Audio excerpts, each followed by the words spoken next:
When you squeeze a cow's hoof and bubbles come out the side of it like this, it's a very bad sign. This is the Hoof GP. You've all seen the intro, so you know how this hoof trim progresses, but when you pick a cow's foot up, even if you know it's lame, you've no idea what you're going to find.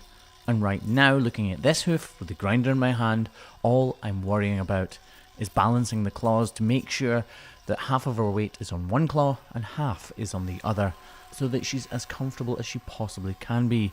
Then, if we discover a problem, we'll deal with it in the best way we possibly can. I do happen to know that this cow is lame, so I'm already on the lookout for any signs of where that problem could be.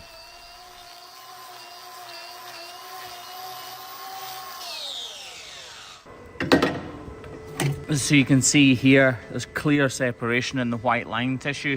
This is actually bulging up because of the pressure from inside pushing down the way. All of this is loose. So there's a crack right round our heel. It's going to peel from here all the way down to about here. So none of this is any use to the cow. In fact, it's a hindrance because dirt and manure and debris will be making its way in this hole, in this crack, and making a real mess underneath. Although we don't truly know what is there, I suspect, like I say, that all of this is about to be removed.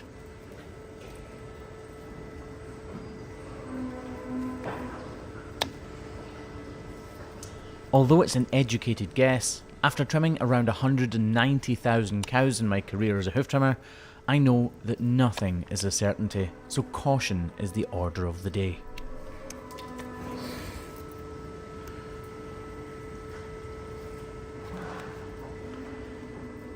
As we peel away these layers of hoof horn, like peeling layers from an onion, we can all see the build-up of fluid, and that lets me know that this problem probably runs deeper than we would first think.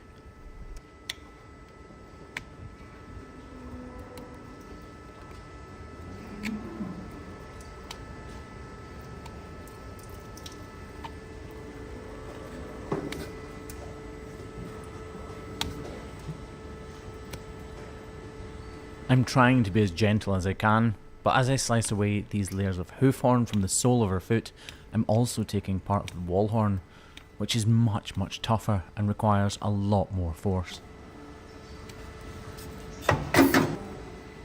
Extending the flap backwards like that braces this foot a little bit more and stops it from juddering around as I pull my knife through the tough hoof horn.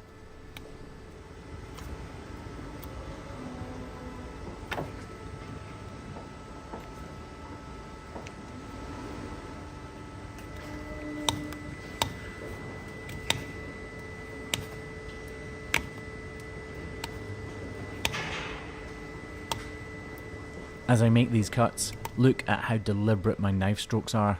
I place the edge of the point of the blade gently, start my cut off slowly to make sure I'm cutting in the right place, and then force my fist through the rest of the cut.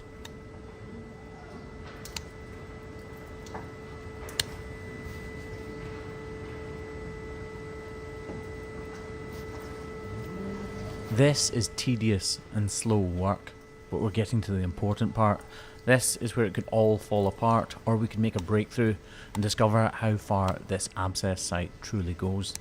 Either way, I know I need to be as careful as I possibly can. I can't see through the hoof horn, and effectively, I'm working blind. Her jumping like that is a sign that I'm getting close to the painful point. I need to take my time.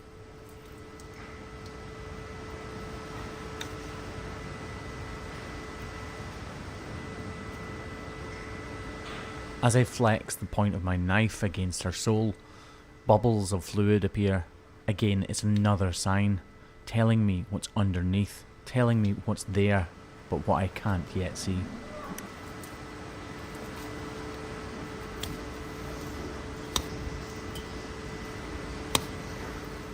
This time I push against the wall horn, not the sole of her foot, and it tells me that the abscess extends high up into the white line behind the wall horn. That looks like a stone, doesn't it?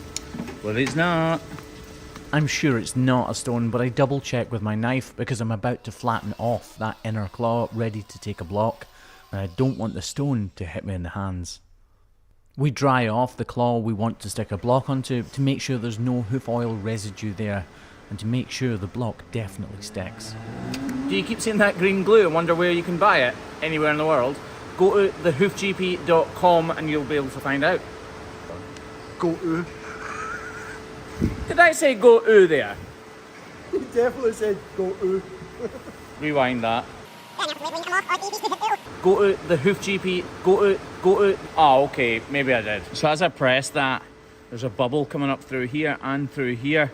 So I know that this extends right up here into the white line and behind this wall hoof horn, meaning we need to remove this portion of the wall to let all of this ooze and gunk out so that this can start healing from the inside outwards. But it's extremely hard hoof horn, which is why I'm using the grinder here, being as careful as I possibly can not to go too deep.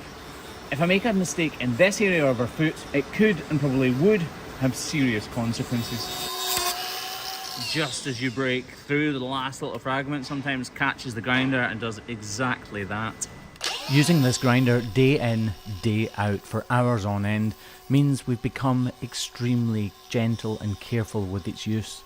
So I'm able to easily remove the remaining wall horn from this cow's foot. If I'd used a knife, the force needed could easily have led to a mistake. But with that said, it is back to the knife.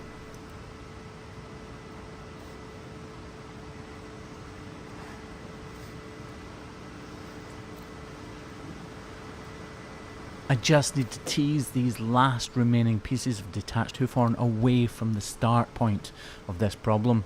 If I don't fix the start of this problem, it will all have been for nothing, because it will just keep growing in and in, keep cracking and keep being a problem. Let's try to get a rat ready as well. It's going so well. But it was unavoidable. That's the bit I need out.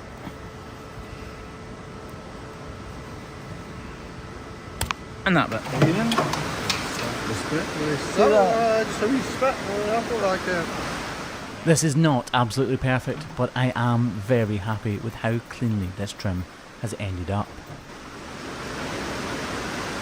While Kev's doing that, look, it's starting to rain a little bit.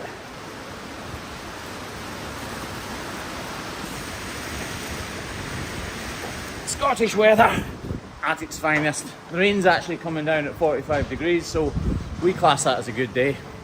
Just like that, she's done.